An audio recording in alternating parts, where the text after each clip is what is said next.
Et donc, ça fait quelques années maintenant, on avait publié la première série dans le JSES, où on avait suivi nos 52 premiers patients, et on avait 3,8% de récidive, en fait, que 2 patients sur 50.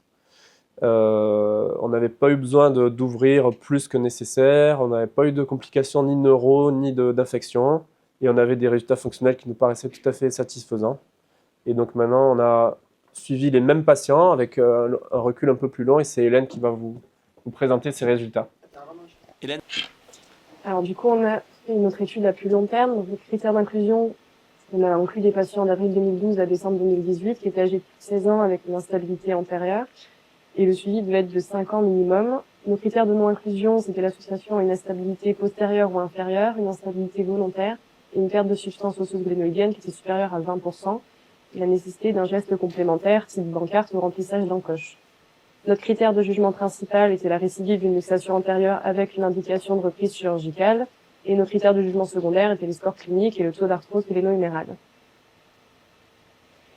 Donc notre cohorte a été constituée de 84 épaules. 2 patients ont été décédés, 6 patients ont été perdus de vue, ce qui nous a permis d'évaluer 76 patients sur notre critère de jugement principal. Parmi eux, 5 patients ont été réopérés, et on a donc pu évaluer cliniquement à 5 ans ou plus 71 patients. Le suivi moyen était de 8 ans. L'âge moyen au moment de la chirurgie était de 25,7 ans, et l'âge moyen au moment du dernier suivi était de 33,6 années.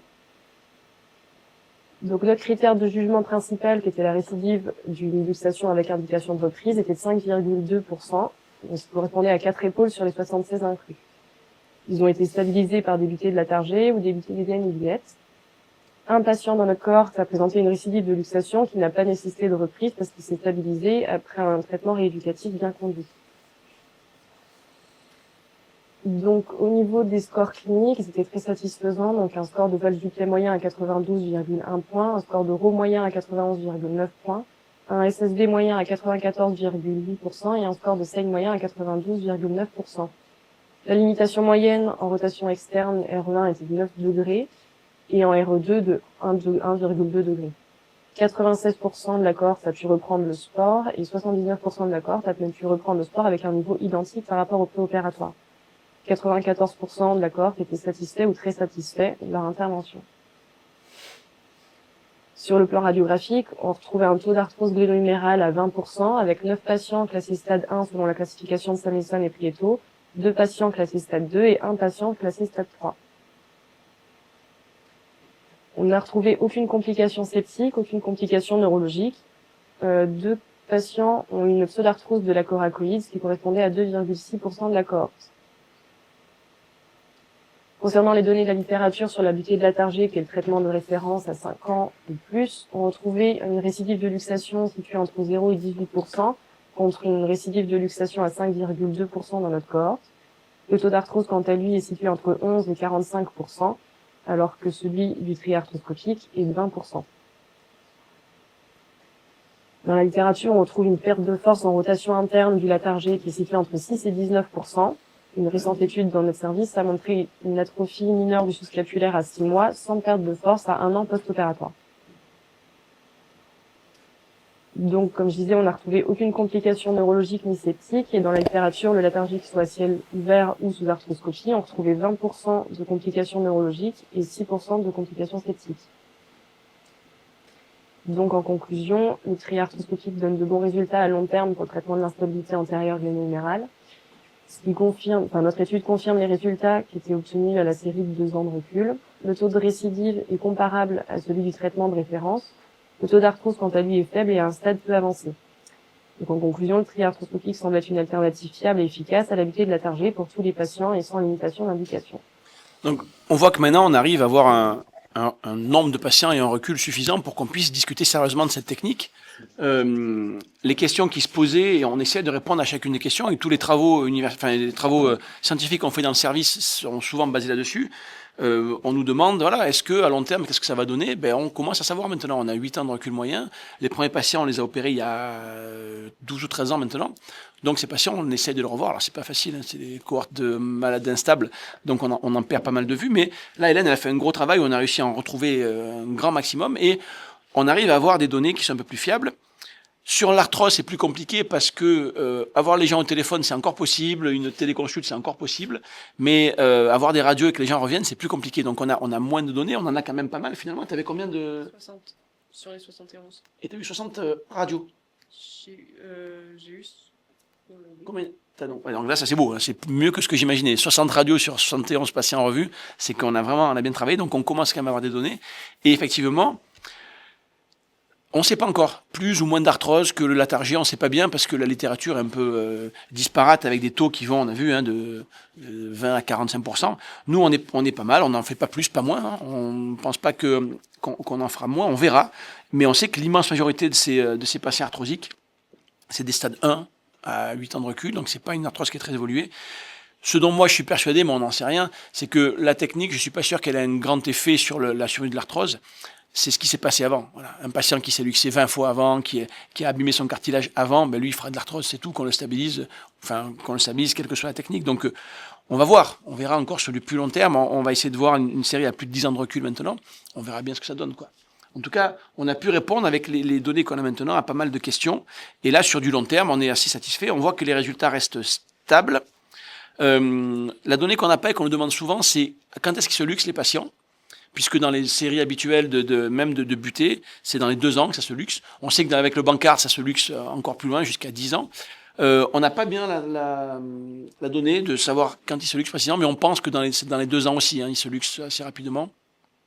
Et puis on a ces quelques patients qui se sont luxés, donc il y en a un dans cette série-là, qui se sont reluxés véritablement. Et comme on parlait de cette histoire de tension du biceps, on les a renvoyés chez le kiné, on leur a acheté des haltères, on leur a dit vas-y, fais du biceps. Et puis ils se sont remusclés. Et il y a un des exemples particuliers qu'on a dans la série qui illustre assez bien le phénomène. C'est que j'ai opéré une patiente qui avait une vingtaine d'années, qui faisait du crossfit un peu costaud, qui était vraiment musclée. Elle était hyperlaxe, on lui fait un premier côté, on lui fait le deuxième côté, et à l'issue du deuxième côté, elle est enceinte. Donc elle a arrêté tout son sport, elle a tout arrêté pendant toute sa grossesse, elle a arrêté ensuite pendant les premiers temps avec son gamin parce que elle pouvait plus y retourner, elle avait plus le temps, et elle a passé 2 ans à se ramollir. Et au bout de 2 ans, après sa chirurgie, elle s'est reluxée. Et donc elle est revenue nous voir, et on lui dit bon bah écoute, là il faut retourner au crossfit, hein, il faut s'y remettre quoi. Donc elle s'y est remise, elle a pris le temps de le faire, elle s'est remusclée et elle est stable maintenant. Donc voilà, ça c'est un des taux qui illustre. On a aussi un handballeur, pareil, il a plus trop fait grand-chose. Il s'est reluxé, on lui a dit vas-y, remuscle, il a remusclé, il rejoue au hand, il est plus gêné. Donc voilà, on a encore cette possibilité de se dire qu'un échec est peut-être rattrapable. On a pas mal de subluxations comme ça, des gens qui sont subluxés, qu'on a renforcés, qui ont été stables derrière. Donc voilà, on sait que c'est important, et ça va un peu dans le sens, et c'est ce que disait Hélène en conclusion, de ne pas limiter cette indication aux patients âgés, hyperlax, qui font pas de sport, tout ça. Au contraire, on verra une série tout à l'heure du patient sportif. On pense que ça marche mieux chez le sportif musclé que chez les autres, quoi. Donc on pense exactement l'inverse de ce qu'on a tendance à recommander sur le TRIA. Mais ça, on va le revoir. On va redonner la parole à Thomas pour la suite des quelques tips qu'il peut nous donner. Je voulais revenir, alors on nous a beaucoup demandé, parce que la technique originelle de TRIA, c'était une ostéoclasie de fermeture. Ça paraît logique de mettre les surfaces osseuses en contact pour que ça consolide mieux. Et en fait, je sais pas pourquoi, Ludo, il me semble que c'est simplement par praticité que toi, quand tu as créé la technique avec Pierre-Yves Robédéga, vous avez changé pour une ostéotomie d'ouverture. Et moi, je pense que, quelque part, ce hasard a amélioré la technique. Pourquoi? Parce que je pense que à position du tendon conjoint égale, à abaissement égal, ça laisse plus de place au sous-scapulaire sous la coracoïde. Vous avez compris, je suis un peu obsédé par le sous-scapulaire, j'ai pas mal travaillé dessus, et aussi dans le TRIA. Et en fait, si on a une cible où on veut amener le tendon conjoint, si on fait une fermeture, on va atteindre un certain abaissement, une certaine médialisation. Et si on fait une ouverture, eh bien, on va pouvoir descendre plus bas. Et on va avoir aussi plus de volume sous la coracoïde, alors qu'on a réussi à abaisser davantage. Et ça, moi, je pense que c'est aussi le détail qui fait qu'on a des meilleurs résultats sur la raideur que dans les séries historiques de Gerbert, de Walsh, en plus du fait d'être passé d'un clou à une vis. Et donc, pourquoi vous faites une ouverture? Parce que c'est plus facile, et en plus, probablement, c'est mieux. Le petit pectoral, bah voilà, ceux qui ont décrit des techniques tout arthroscopiques à endoboutant, il y en a qui l'enlèvent. Je comprends pas trop pourquoi. Pourquoi s'embêter à couper ce muscle? On n'a pas de compression du plexus après de triage. J'ai jamais eu de signes neuro bizarres ou trucs comme ça chez des patients. Probablement qu'ils participent à la vascularisation aussi, donc ça doit aider à la consolidation, donc on le laisse. Mais on se pose des questions. L'utilisation d'une vis ou d'un endobouton. Si on utilise une ostéoplasie de fermeture, ça peut être logique d'utiliser un endobouton. Si on utilise une ostéotomie d'ouverture, ça n'a aucun sens parce qu'on ne va pas pouvoir tendre l'endobouton. Les endoboutons modernes doivent être utilisés comme des rivets, c'est-à-dire qu'ils doivent être tendus à 100 newtons pour avoir une rigidité suffisante. Et nous, si on fait ça, ben, on va complètement écraser le sous-scapulaire. En fait. Donc, je pense que c'est difficile d'éviter le conflit du sous-coracoïdien avec le sous-scapulaire en utilisant un endobouton. Alors que la vis, on l'a vu Romain, on peut vraiment régler presque au millimètre près. On a quand même une bonne marge dans la glène. Si on n'est pas jusqu'au bout de l'os, on sait que ça va tenir quand même. Et donc, on peut vraiment vérifier en direct si on a comprimé ou pas le sous-scapulaire. Une fois que l'endobouton est serré, on peut plus le desserrer. Donc, si on a trop serré, c'est trop tard. On peut pas reprendre l'ostéotomie de fermeture. On est coincé. Donc, pour moi, c'est un argument supplémentaire pour utiliser une ostéotomie d'ouverture avec une vis. On avait une question tout à l'heure sur le bénéfice de la technique tout arthro. Pourquoi est-ce qu'on fait pas tout sous arthroscopie? Bah parce que pour bien voir sous arthro, il faut enlever l'intervalle des rotateurs, il faut enlever la bourse sous-coracoïdienne. Et pour moi, c'est quelque chose qui est peut-être un peu agressif, qui peut générer de l'inflammation, qui peut générer des adhérences et dont on n'a pas besoin. Peut-être les petites cicatrices, voilà, le bénéfice cosmétique. Moi, les patients, c'est rare qu'ils se plaignent de ça. Avec l'expérience, on arrive à faire une incision de plus en plus petite, même pour faire une ostéotomie à ciel ouvert. Et du coup, bah voilà, on s'est vraiment posé la question. Techniquement, c'est faisable. D'autres l'ont montré, mais on pense pas que ce soit forcément, même pour le patient, bénéfique de faire une technique tout sous arthroscopie. On aimerait bien faire une étude comparative du TRIA versus buté avec des populations comparables. Donc ça, c'est dans les tiroirs, mais on a tellement de bons résultats avec les TRIA qu'on n'a pas forcément envie de en faire débuter chez tous nos patients. Alors là, une comparative prospective, ça paraît compliqué parce que chacun fait sa technique et passer à une technique qu'on maîtrise pas bien, de chance, ça générera des biais, donc c'est compliqué. Tout ce qu'on peut faire pour l'instant, c'est du comparatif rétrospectif. Et si on est en train de faire un des travaux du service en cours, ça va être ça, ça va être de comparer la targée fait par un mec qui fait que ça, qui travaille à la clinique à côté, contre notre IA en essayant d'apparier de population et d'avoir des données un peu sympas. Donc c'est ce qui va arriver bientôt, là c'est pour l'année prochaine je pense. Merveilleux. Et on va aussi, un autre travail en cours un peu plus, pour un master de celui-là, on va essayer de justement mesurer cet espace sous coracoïdien après une ostéotomie d'ouverture de fermeture, en utilisant les éléments finis, on essaie de voir quelle technique on peut avoir quelque chose quelle technique scientifique fiable on peut avoir pour avoir de vraies données scientifiques là-dessus. Donc c'est aussi en cours tout ça. Donc l'année prochaine, peut-être on aura d'autres données encore plus poussées à vous donner quoi. Et voilà, merci Ludo, je pense que c'est intéressant, j'ai hâte de voir ces résultats. Et après, il reste la question aussi de l'hyperlaxité. Ben, on a vu petit à petit au début, quand on a fait du trait arthroscopique, ben, tout le monde se demandait un peu pourquoi on faisait ça, c'était un peu bizarre, on était un peu à part. Et puis à force d'en parler, à force de publier nos résultats de façon transparente, ben, on voit que les esprits s'ouvrent un petit peu et que ben, certains disent aussi que le TRIA est une bonne alternative pour les patients hyperlaxes, notamment par exemple on a tous ce genre de patients, les jeunes filles qui font du volley, qui ont vraiment des très grandes amplitudes.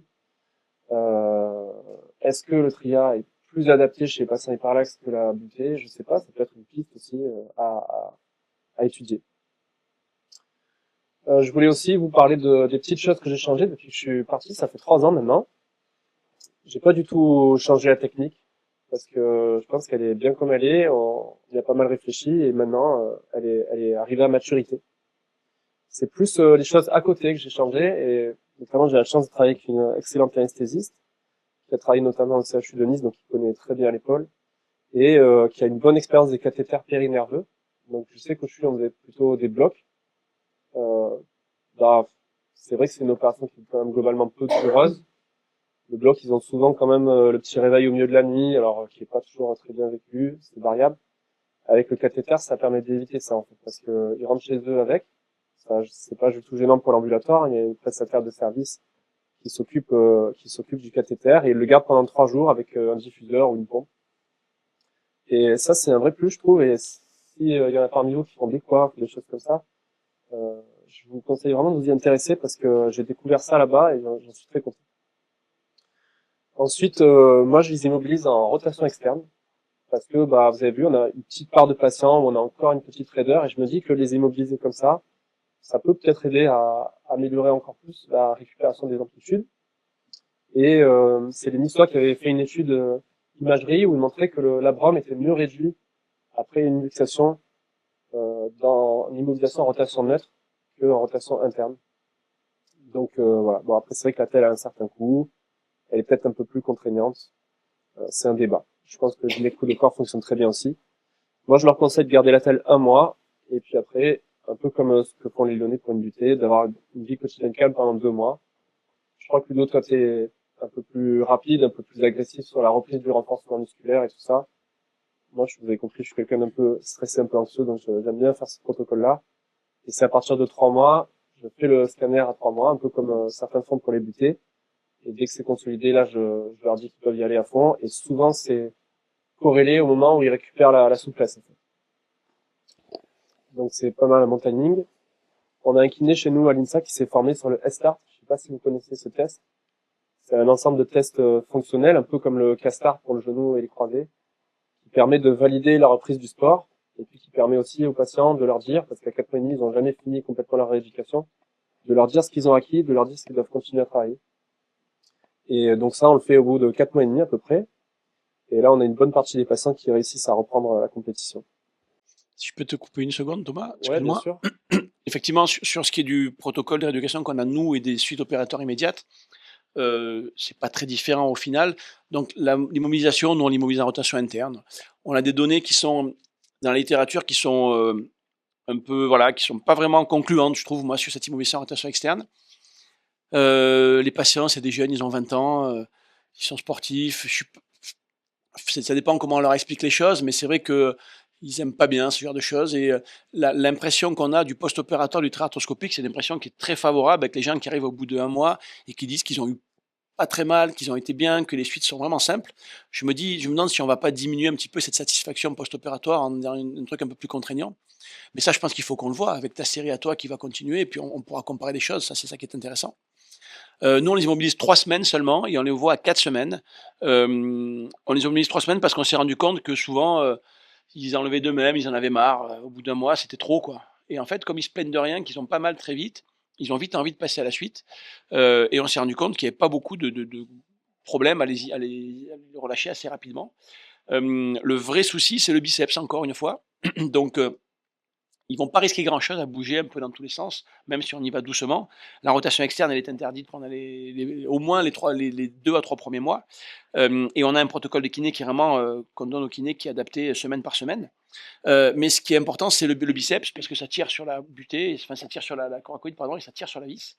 Et on a l'exemple d'un patient qu'on a opéré qui avait un gamin en bas âge et qui, au bout de 1 mois, a commencé à le reprendre dans les bras, à le tenir dans les bras. Donc un gamin qui fait 8-9 kilos dans le bras toute la journée parce que, eh bien, il a plié sa vis. Donc ça fait de vrais soucis. Tant que c'est pas complètement consolidé, il faut se méfier de la flexion active du bras. Donc le scanner qu'on faisait effectivement avant à 6 mois, pour être bien sûr, être au stade de la pseudarthrose si jamais ce n'était pas consolidé, ben on l'a avancé, comme a fait Thomas, c'est sous l'impulsion de Romain et Thomas qui ont voulu avancer un peu les choses.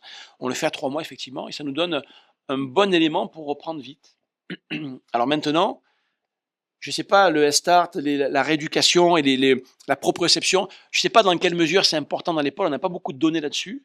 On a quand même l'impression que pour la butée et aussi nous pour le tria, quand c'est solide, c'est bon. On se dit quand c'est solide, c'est bon. On a fait un peu d'études de proprioception, de choses là-dessus, qui n'ont pas montré grand-chose, qui n'ont pas montré de gros déficits. On a des tests isocinétiques qui ne montrent pas non plus de gros déficits, qui sont faits à 6 mois. À 3 mois, ils montrent des déficits qui sont quand même relativement modérés. Donc on se dit finalement que peut-être le vrai top départ pour recommencer le sport, c'est peut-être la consolidation. Donc à voir. Là, on n'a pas de données fiables là-dessus, mais je pense qu'il n'y en a pas non plus sur le Latarjet à ce sujet-là. Quand est-ce qu'on va refait reprendre? Je ne suis pas sûr, pour faire aussi un peu de genoux et de genoux ligamentaires, que ce soit aussi sensible qu'un genou quand on une reprise sportive. Une reprise sportive après une stabilisation d'épaule, je suis pas sûr que ce soit aussi sensible qu'une reprise de genou après une reprise de sport après une stabilisation de genou. Donc je suis moins inquiet. Et pour l'instant, on n'a pas beaucoup à s'en plaindre parce qu'on n'a pas beaucoup de gros gadins. On n'a quasiment pas de récidive à la reprise du sport. La récidive, elle se fait à distance, parfois au sport, mais souvent à distance. Donc c'est pas sensible comme un genou, j'ai l'impression, une épaule. Je suis d'accord avec toi. Tout à fait. Et moi, pour la rééducation, voilà, je suis passé à Santi et donc je crois beaucoup au protocole de Lyotard et aux auto-étirements. Et donc, je leur conseille au début de faire surtout beaucoup d'exercices à la maison. J'ai certains patients qui vont pas chez le kiné au début, il y en a qui sont motivés, qui veulent y aller, donc pas de problème, hein, ils y vont. J'utilise le même protocole que celui qu'on avait fait dans le service.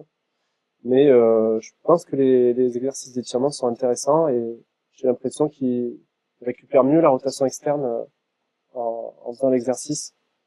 Moi, je leur conseille de faire l'élévation antérieure dès le début, au bout de 3 jours, quand ils ont plus le cathéter, en fait, et la rotation externe à partir de 3 semaines, pour laisser quand même un peu les choses commencer à s'engueuler.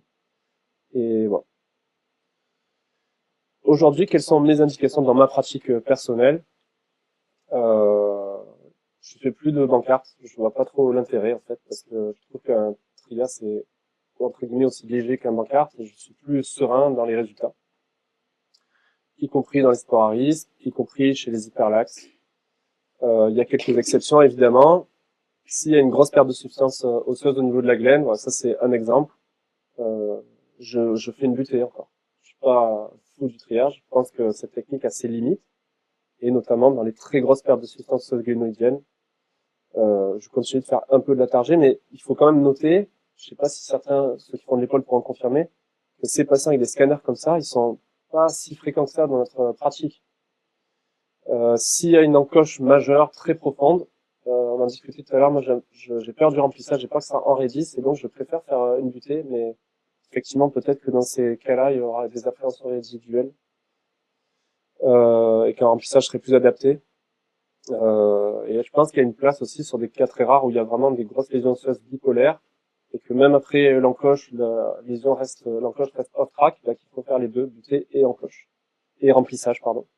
Mais ça reste des cas assez rarissimes, quoi.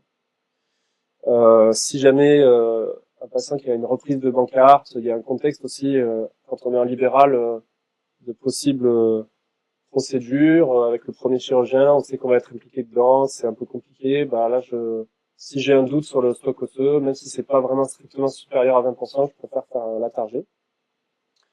Mais ça, c'est très personnel et pas forcément justifié scientifiquement. Toutes les épaules douloureuses instables antérieures qui ont une lésion labrale à l'imagerie, je fais plutôt un tria qu'un bancarte pour les mêmes raisons dites précédemment, et ça fonctionne très bien. C'est une bonne indication pour se lancer aussi. Et enfin, on n'est pas forcément très nombreux à faire ça, mais quelques patients qui ont une instabilité bidirectionnelle, c'est-à-dire ils ont des lésions labrales postérieures avec des luxations antérieures, des lésions labrales qui sont symptomatiques, hein, l'examen clinique, j'entends, avec un test de Kim positif. J'ai fait quelques trias et bancards post. J'en ai fait au CHU ici, j'en ai fait aussi à Nice, et j'étais content de mes résultats.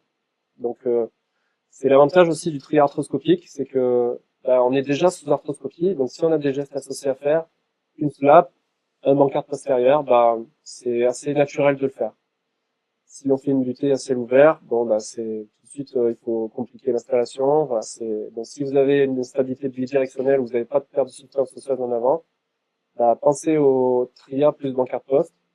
D'après moi, ça marchera mieux qu'un bancard circonférentiel si le patient a des vraies luxations antérieures. Et au niveau de la réalisation, ce sera accessible. Voilà ce que j'avais à vous dire là-dessus. Merci Thomas, des questions? Tout bien clair. Bon, donc comme ce matin on a un peu de retard, hein, c'est toujours la mise en route de la chirurgie, on va faire une petite pause là maintenant. On va faire une pause aussi sur la retransmission sur la chaîne YouTube. Et puis on se retrouve dès que c'est prêt en bas, quoi.